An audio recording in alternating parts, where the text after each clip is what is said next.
Hello बच्चों, एक बार आपका फिर से स्वागत है आइडिया देव क्लासेस में। बच्चों, आज मैं आपके सामने जो इंग्लिश वर्क बुक है ग्रेड 6 to 8 है ना, उसमें उमंग ग्रुप मतलब अलग दो तीन जो ग्रुप बने हुए हैं तरुण उमंग, तो उसमें जो उमंग ग्रुप है उसकी वर्कशीट नंबर 121 मैंने आपको लास्ट जो वर्कशीट समझाई थी वो 120 थी, तो उसी का जो नेक्स्ट वर्कशीट है 121 उसको लेके आपके सामने आज उपस्थित हुआ हूँ। तो बच्चों, हम आज वर्कशीट 121 के बारे में डिस्कस करेंगे और कोशिश करेंगे कि इसके जितने भी क्वेश्चन आंसर हैं या फिल इन द ब्लैंक्स हैं उन्हें हम अच्छे से ना केवल फिलअप करें बल्कि समझे भी। ठीक है, तो बिना किसी देरी के हम वर्कशीट नंबर 121 की तरफ आगे बढ़ते हैं। तो बच्चों, यहाँ पे जो वर्कशीट 121 है उसमें क्या बोला है वो देखते हैं। फिल इन द टेबल, मतलब हमें एक टेबल फिल करना है, लेकिन उसके पहले कुछ गाइडलाइन दी गई। तो वो देखो गाइडलाइन क्या है कि read about Anil, Anita, Salma, Rani and complete the table below. मतलब यहाँ पे जो चार दोस्त हैं, एक है अनिल, एक है अनीता, तीसरा है सलमा और चौथा है रानी, इन सब के बारे में कुछ कुछ इन्फॉर्मेशन दी गई होगी और उसके आधार पर हमें नीचे दिए गए टेबल को भरना है। ठीक है, आया समझ? तो हम एक एक की इन्फॉर्मेशन को ध्यान से पढ़ते हैं। ठीक है ना। सबसे पहले हम किसकी पढ़ेंगे? सबसे पहले हम पढ़ेंगे अनिल की। किसकी पढ़ेंगे? अनिल की पढ़ेंगे। तो देखो अनिल के बारे में जानते हैं। Anil is 9 years old। Anil कितने साल का है? 9 साल का है। कितने साल का है? 9 साल का है। ही लिव्स, लिव्स यानी रहना। कहाँ रहता है वो? नेहरू नगर में रहता है। कहाँ रहता है? नेहरू नगर में। ही लाइक्स, लाइक्स यानी पसंद करना। वो क्या पसंद करता है? क्रिकेट। दिख रहा है ये अनिल? दिख रहा है ना ये बैट बॉल स्टम्प दिख रहा है? तो ये क्या पसंद करता है? क्रिकेट। तो यही अनिल है, 9 साल का है, क्रिकेट पसंद करता है, नेहरू नगर में रहता है। ठीक है, अब हम किसके बारे में जानेंगे? हम अब जानेंगे अनीता के बारे में। किसके बारे में जानेंगे? अनीता के बारे में जानेंगे। तो देखो यहाँ पर आपको समझ में आया होगा, है ना। यहाँ पे आपको क्या दिख रहा है? अनीता, अनीता के बारे में दिख रहा है। वो हल्का सा वो हो गया था। देखो यहाँ पे अनीता है ना। तो अनीता की यदि हम बात करें तो ये अनीता इज़ 8 years old। कितने साल की है? 8 years old की है। कितने साल की है? 8 years old की, यानी 8 साल की है। अब जैसे लड़कों के लिए ही लगाते हैं तो लड़कियों के लिए क्या लगाते हैं? सी। She lives in Subhash Nagar. Anita कहाँ रहती है?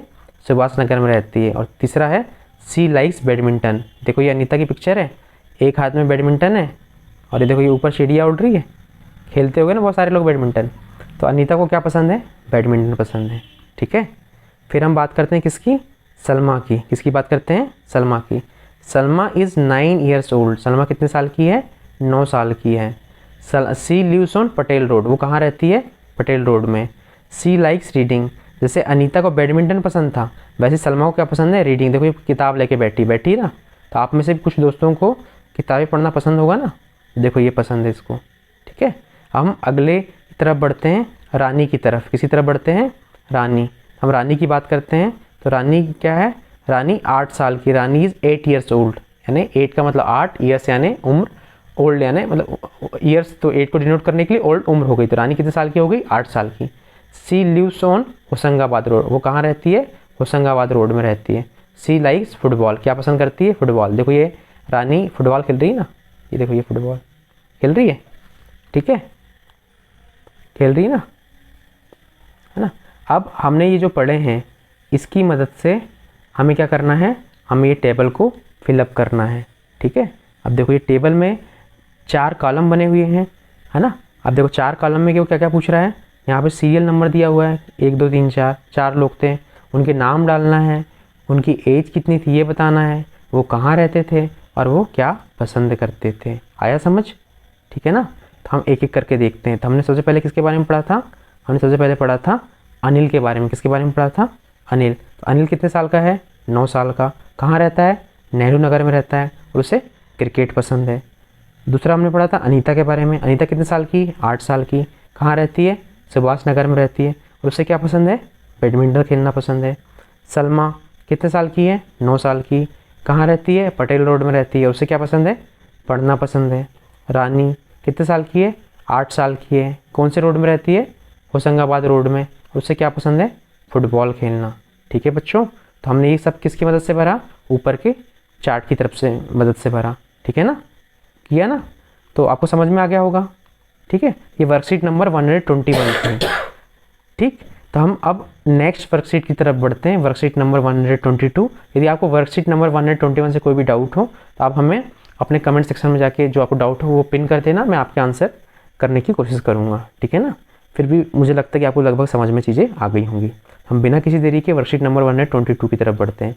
यदि आप ध्यान से देखोगे इसमें लिखा है राइटिंग इन ऑर्डर या सीक्वेंस, मतलब हमें यहाँ पे ऑर्डर और सीक्वेंस में लिखना है। देखो ये लिखा है put the words in correct order and right the sentence, मतलब वर्ड्स को करेक्ट ऑर्डर में लिखना है और सेंटेंस जमाना है। जैसे यहाँ पे एग्जांपल दिया, उदाहरण दिया है, देखो एक कैट लिखा है, फिर ऑब्लिक द, फिर ऑब्लिक एनिमल, फिर ऑब्लिक इज, फिर ऑब्लिक एन, मतलब ये अलग अलग लिखा हुआ है ना, इसका ये कोई सेंटेंस नहीं बना हुआ, सिर्फ ये वर्ड है। तो इनको मीनिंगफुल सेंटेंस में कन्वर्ट करना है। तो देखो यहाँ पे द सबसे पहले लिखे अपन ने, फिर केट लिखे, फिर इज लिखा, फिर एन लिखा और एनिमल लिखा, तो ये मीनिंगफुल सेंटेंस हो गया, the cat is an animal. उसी प्रकार हमें पूरे सेंटेंस को मीनिंगफुल बनाना है। ऐसे कितने सेंटेंस हैं, तो ऐसे लगभग 8-9 सेंटेंस होंगे, उनको हमें मीनिंगफुल बनाना है, ठीक है। तो हम बी नंबर की तरफ से स्टार्ट करते हैं। सबसे पहले देखते हैं वाट नेम, वाट, देखो बी है ना, वाट नेम यूअर इज, ये कुछ जम रहा है क्या, कोई मीनिंगफुल सेंटेंस है क्या, नहीं। तो क्या हो जाएगा ये व्हाट इज़ यूअर नेम, क्या हो जाएगा व्हाट इज़ यूअर नेम, मतलब आपका नाम क्या है, ठीक है। देखो सी इन कम आई में, जब आपको क्लास में परमिशन लेने के लिए अंदर आना होता है तो आप क्या करते हैं, क्या कहते हैं, मे आई कम इन सर बोलते हैं। तो ये मीनिंगफुल सेंटेंस क्या हो गया, मे आई कम इन सर, क्या मैं अंदर आ सकता हूँ, ठीक है। अब हम बात करते हैं डी वाली, very the sun hot is, तो इसका मीनिंगफुल सेंटेंस क्या बनेगा, the sun is very hot, मतलब जो सन है, जो सूर्य है बहुत ज़्यादा गर्म है, क्या हो जाएगा, the sun is very hot, ठीक है। हम अगले की तरफ बढ़ते हैं। अगला क्या है, अगला है ई नंबर का, ई नंबर का है 5 ईयर्स सी ओल्ड इज, तो ये कैसे जाएगा, सी इज 5 ईयर्स ओल्ड। सिंपल सी बात है, ये सेंटेंस जमे हुए नहीं हैं, इन्हें हमें एक मीनिंगफुल सेंटेंस में जमाना है, जैसे एग्जांपल दिया था वैसा, और इसमें ज़्यादा कुछ करना नहीं है। जो एफ नंबर का सेंटेंस है वो क्या बनेगा, ही इज़ अ डॉक्टर, है ना। ये जो अलग अलग वर्ड दिए गए हैं उनको मिला के एक मीनिंगफुल सेंटेंस क्या बनेगा, ही इज़ अ डॉक्टर, मतलब वह एक डॉक्टर है, क्या है वह, डॉक्टर है। फिर देखो यहाँ पे जी नंबर में दिया है टू मैक एंड टू 4, तो यहाँ पे क्या हो जाएगा, 2 and 2 make 4, क्या हो जाएगा, 2 and 2 make 4। A city big very is Bhopal, यहाँ पे क्या हो जाएगा, Bhopal is a very big city, यानी भोपाल एक बहुत बड़ी सिटी है। ठीक इसी प्रकार आई की यदि हम बात करें, द ग्रास इज़ ग्रीन, घास कैसी होती है, हरी होती है ना, तो ये आई वाला हो जाएगा। ठीक उसी प्रकार यदि हम जे की बात करें, the cow is a pet animal, pet यानी होता है पालतू, काउ यानी गाय, एनिमल यानी पशु, तो the cow is a pet animal. ठीक है बच्चों, तो आपको यहाँ पर जो शब्द दिए गए थे उनको मीनिंगफुल सेंटेंस में चेंज करना था वर्कशीट 122 में। ठीक है, तो उम्मीद करता हूँ कि आपको वर्कशीट नंबर 122 समझ में आ गई होगी, और यदि आपको कुछ चीज़ समझ में ना आए तो आप हमें कमेंट सेक्शन में बता सकते हैं, और हम वर्कशीट नंबर 123 लेके बहुत जल्द आपके सामने आएंगे। तब तक मन लगाकर पढ़ाई कीजिए। आपको वीडियो अच्छा लगता हो तो आप अपने दोस्तों के साथ शेयर कीजिए, और आइडल देव क्लासेस को सब्सक्राइब करना ना भूलें। ठीक है, मिलते हैं अगले वीडियो में, तब तक मन लगाकर पढ़ाई कीजिए।